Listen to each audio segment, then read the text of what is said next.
folks, John Cordisco back again.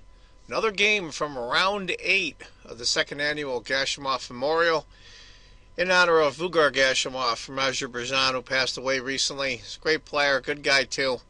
This game's between somebody I like a lot. Mickey Adams from England is white.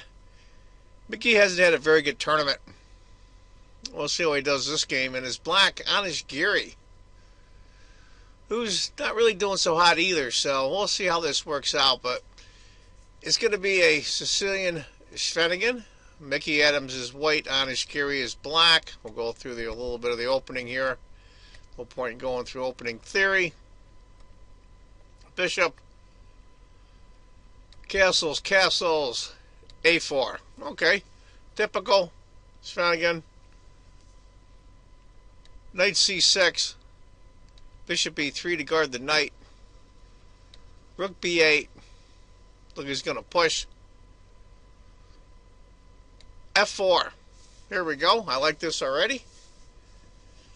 I like it when players get kind of aggressive, and it's a lot more fun to watch. Queen to C7. King H1. Bishop D7. Okay, let's pause here for a minute. That's the last book move according to the computer. And the computer has it as dead even. I mean 0.00 dead even. Knight to B3. B6.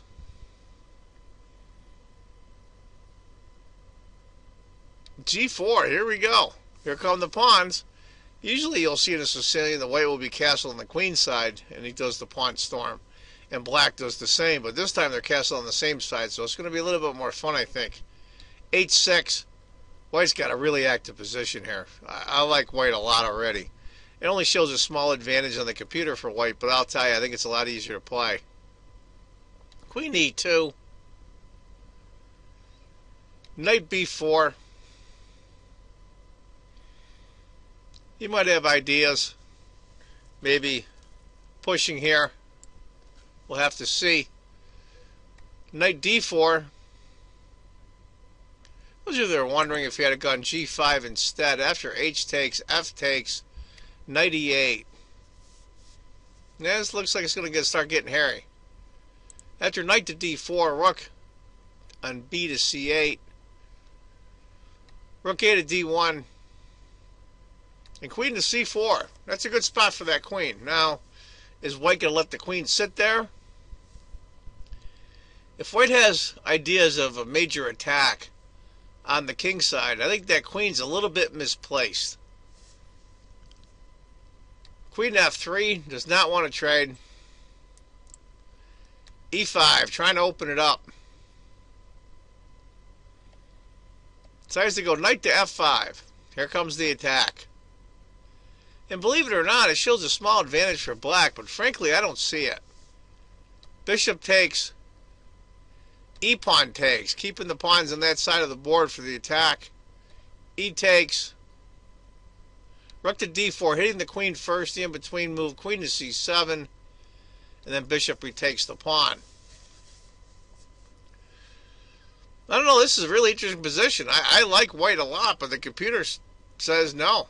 Small advantage for black. Not as good as if rook had taken instead the b-pawn. And after pawn takes, rook d4, d5, knight takes, rook takes, bishop g5. And that's pretty good advantage. Not a ton, but over a point advantage for black. After bishop takes f4, I think this is where Anish stumbles. And it's an honest move. I think any of us would make, including the world-class players. He played knight takes c2. But the computer really liked queen to c5. And after rook to d2, d5.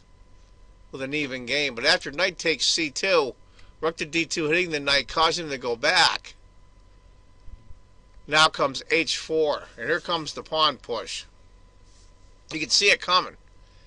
And how is that knight on b4 going to help in the attack? It's pretty much out of the game. Right now, so is the queen. Knight to h7, trying to hold on to this square. G5. Giri must be feeling the pressure. H takes, knight takes. Knight takes is a move too as well. Number 2 on the computer. Knight takes G5. Says to go queen to C4. And now it's just going to fall apart. Give you an idea, if H had taken after H takes, knight takes, it still sucks for black, don't get me wrong, but it's a little bit better, I think. But after queen to C4, now comes F6. And look at the pressure on this king. The queen basically on C4 is out. The knight on B4 might as well be down a piece. G takes F6. Now, interesting might have been B takes in desperation mode. Knight takes, rook takes, knight E8. 2 pawns for a piece. It's still horrible. But after G takes, bishop takes, knight to E4. Here comes the other piece. Here comes the knight that was sitting over there doing nothing. Now is involved directly in the attack. Bishop E5, trying to desperately trade off pieces, but interesting. Queen of G3 check is the computer's choice. I like Mickey's choice because it's a lot more aesthetically pleasing. He plays rook takes D6.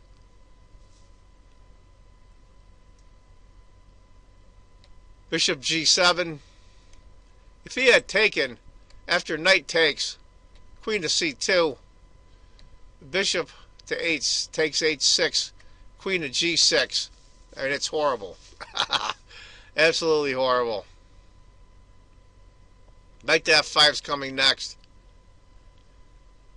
After bishop G7, bishop takes, rook takes, rook to C6. He's desperately trying to hold on, exchange pieces, but no go. Queen checks. King goes to H8.